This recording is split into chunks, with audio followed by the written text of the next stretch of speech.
Dave Morris. Thanks for clicking on the play. We'll look ahead at some of the stories you can expect to find in upcoming editions of the Oklahoman and online at newsok.com. We'll look at some education stories and some sports, but we're going to start with weather. Temperatures will start to warm up beginning tomorrow. Lows will be in the teens tonight, but forecasters anticipate highs to be in the 40s on Wednesday. And then highs will be 10 to 15 degrees above normal by the end of the week. You're seeing 50s and 60s right there. It looks fantastic. Meteorologists as well as insurance and storm shelter companies filled one of the exhibit halls at the Cox Convention Center yesterday and today. This week marked the third annual Tornado Summit. Vendors traveled to the metro to provide advice and tips on how to better prepare yourself for the upcoming storm season.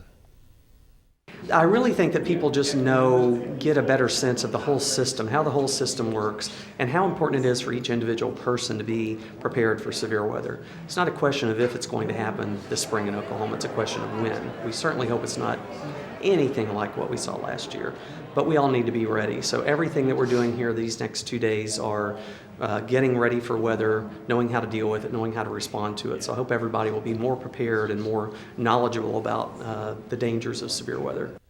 That was Rick Smith with the National Weather Service. Always appreciate his time. Business writer Brianna Bailey attended the conference today to learn more about the storm damage from May of 2013. The tornadoes from last spring made the state the largest recipient of disaster-related insurance payouts last year. Brianna will have more on these findings and the impact in Wednesday's edition of the Oklahoman. Oklahoma City Schools Superintendent Dave Lopez announced in January he would be making sweeping changes in the district to improve operations and academic performance. 4 school district administrators resigned shortly after that announcement was made.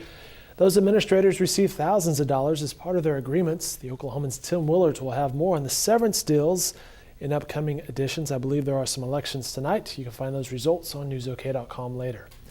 Attorneys for Hobby Lobby say the Affordable Care Act's mandate that businesses provide contraception coverage to their employees is a textbook case of the government imposing a substantial burden on religion. The owners of Hobby Lobby are challenging the mandate, saying it violates their freedom of religion. The case is now before the Supreme Court. Earlier today, we spoke with Washington, D.C. reporter Chris Castile about the potential impact of the suit. You know, if the court were to say, as they did in a campaign finance case a couple of years ago that everybody knows about, Citizen United, that corporations have free speech right, and you can't limit, their involvement in donating money to campaigns.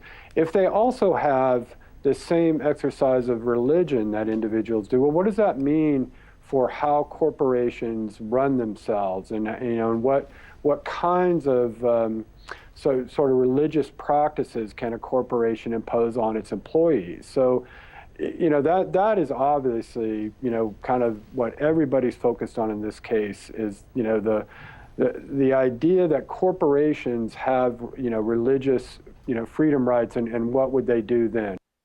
That was our Chris Castile via Skype earlier today from Washington. You can watch that interview on newsok.com. Well, there's several basketball games to watch tonight. The Thunder travels to Portland to face off against the Blazers. That's a really good matchup. It's a late start, though. Tip-off set for 9 p.m. In college hoops, OSU is down in Austin to play the Longhorns. You can watch that game on ESPN2. Tip-off at 6. And OU basketball writer Ryan Aber will have a preview of the Sooners' Wednesday night game against Texas Tech. That matchup will be in Norman again tomorrow night at 7. Plenty of hoops ahead of you tonight. All right, these stories and more can be found in upcoming editions of the Oklahoman and online at newsok.com. One last cold night ahead of us. Stay warm, everybody, and have a great night.